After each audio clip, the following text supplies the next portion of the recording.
Hello friends, welcome to my channel. இன்றைக்கி வீடியோவில் பாருங்கள், இட்லி, தோசை, ஆப்பம் எல்லாத்துக்குமே பொருந்துகிற மாதிரி தக்காளி வச்சு ஈஸியாக நல்ல சுவையாக எப்படி சட்னி செய்யலான்னு பார்க்கலாம் வாங்க. இந்த சட்னிக்கு பாருங்கள், நீங்கள் எத்தனை இட்லி சுட்டு கொடுத்தீங்கனாலும் தட்டு காலி ஆகிட்டே தான் இருக்கும். ரொம்ப சூப்பராக இருக்கும். வாங்க எப்படி செய்கிறதுன்னு பார்ப்போம். நம்ம சேனலுக்கு நீங்கள் புதுசாக இருந்தீங்கன்னா மறக்காமல் சப்ஸ்கிரைப் பண்ணிவிட்டு கூடவே பெல் சிம்பிளை கிளிக் பண்ணிடுங்க. வாங்க வீடியோக்குள்ளே போகலாம். இதுக்கு பாருங்கள், முதல்ல மசாலா பொருட்கள் அரைச்சிக்கலாம். ஒரு மிக்ஸி ஜார் எடுத்துகிட்டு ஒரு 7-8 பல் பூண்டு சேர்த்துக்கிறேன். ஒரு 4-5 போல் சின்ன வெங்காயம், ஒரே ஒரு பெரிய வெங்காயம் தோலெல்லாம் உரிச்சிட்டு இது போல் நான் கட் பண்ணி வச்சுருக்கிறேன். இதையும் சேர்த்துக்கலாம்.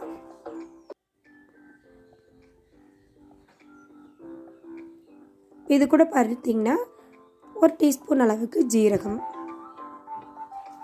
இப்போ காரத்துக்கு தேவையான காஞ்ச மிளகா, உங்களோட மிளகா எந்த அளவுக்கு காரம் இருக்கோ அந்தளவுக்கு சேர்த்துக்கோங்க.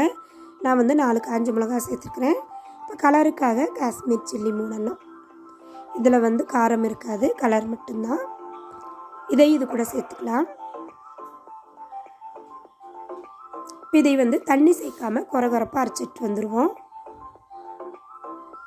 இது கூட பாருங்கள், மீடியம் சைஸ் தக்காளி ஒரு 6 தக்காளியை இந்த சென்டர் பகுதியை எடுத்துகிட்டு கட் பண்ணி வச்சுருக்கிறேன். இதையை இது கூட சேர்த்துடலாம். தக்காளியில் இருக்கிற தண்ணியே நம்மளுக்கு சரியாக இருக்கும். கொஞ்சமாக ஒரு 2 டேபிள் ஸ்பூனுக்கு மட்டும் தண்ணி சேர்த்துக்கலாம். சேர்த்துட்டு நல்லா அரைச்சிட்டு வந்துடுங்க. இது அப்படியே இருக்கட்டும். இப்போ நம்ம தாளிச்சிக்கலாங்க. ஒரு கடாய் அடுப்பில் வச்சுட்டு 2 டேபிள் ஸ்பூன் அளவுக்கு ஆயில் சேர்த்துக்கலாம். நீங்கள் ஆயிலுக்கு பொதுவாக கடலெண்ணெய், நல்லெண்ணெய் கூட சேர்த்து செய்யுங்க. டேஸ்ட்டு சூப்பராகவே இருக்கும். இப்போ இதில் 1/4 டீஸ்பூன் அளவுக்கு கடுகு பொரியட்டும். இப்போ ஒரு கொத்து கருவேப்பிலை, ஃப்ரெஷ்ஷான கருவேப்பிலை சேர்த்துக்கலாம். இப்போ கொஞ்சமாக பெருங்காயத்தூள். இப்போ இது கூட பாருங்கள், நம்ம அரைச்சிட்டு வந்த தக்காளி பேஸ்ட்டு சேர்த்துருவோம். சேர்த்துட்டு தண்ணி உடனே நீங்கள் சேர்த்துட வேண்டாம். இந்த ஆயிலே ஒரு நிமிஷம் போல் நல்லா வதங்கட்டும். அடுப்பை நீங்கள் மீடியம் ஃப்ளேமில் வச்சுக்கோங்க. வச்சுட்டு நல்லா கலந்து விடுங்க. பாருங்கள், நல்லா கொதிச்சு வருது. இந்த ஸ்டேஜில் இந்த சட்னிக்கு தேவையான அளவுக்கு தண்ணி சேர்த்துக்கலாம். இந்த சட்னி பார்த்திங்கன்னா கொஞ்சம் தண்ணியாக தான் இருக்கணும்.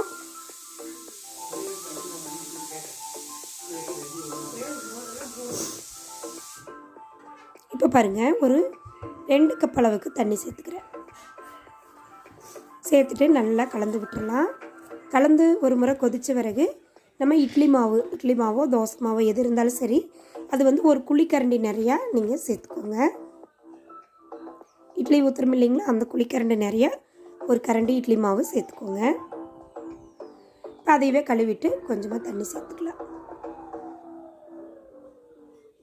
நல்லா கலந்து விட்டுருவோம். இட்லி மாவு சேர்த்துட்டு இப்போ இதுக்கு தேவையான அளவு உப்பு சேர்த்துக்கலாம். 1.5 டேபிள் ஸ்பூன் அளவுக்கு தூள் உப்பு சேர்த்துக்கிறேங்க. உப்பு சேர்த்த பிறகு ஒரு 2 நிமிஷம் போல் கொதிச்சா போதும். நம்மளுக்கு சட்னி ரெடி ஆயிரும். பாருங்கள், நல்லா மிக்ஸ் பண்ணி விடுங்க. சட்னி சூப்பராக கொதித்து வந்துருச்சுங்க. நம்மளுக்கு இந்த ஸ்டேஜில் ஸ்டவ் ஆஃப் பண்ணிவிட்டு கொஞ்சமாக மல்லி இலை தூவி இறக்கிக்கலாம். அவ்வளோதாங்க, இட்லி, தோசை, ஆப்பம் எல்லாத்துக்குமே சூப்பரான நல்ல டேஸ்டான சட்னி நம்மளுக்கு ரெடி ஆயிடுச்சு. நீங்கள் சுட சுட இட்லி கூட இந்த சட்னி அப்படியே மேலால் ஊற்றி கொடுத்தீங்கன்னா நீங்கள் இட்லி சுட சுட தட்டு காலி ஆகிட்டே தான் இருக்கும். இது தக்காளி சீசன். இந்த மாதிரி நேரத்தில் இது போல் சட்னி நீங்கள் செஞ்சு பாருங்கள். ரொம்ப சூப்பராக இருக்கும். ட்ரை பண்ணி பாருங்கள். ஃப்ரெண்ட்ஸ், இந்த வீடியோ பிடிச்சிருந்தா சேனலை மறக்காமல் சப்ஸ்கிரைப் பண்ணிடுங்க. லைக் பண்ணுங்கள், ஷேர் பண்ணுங்கள், கமெண்ட் பண்ணுங்கள்.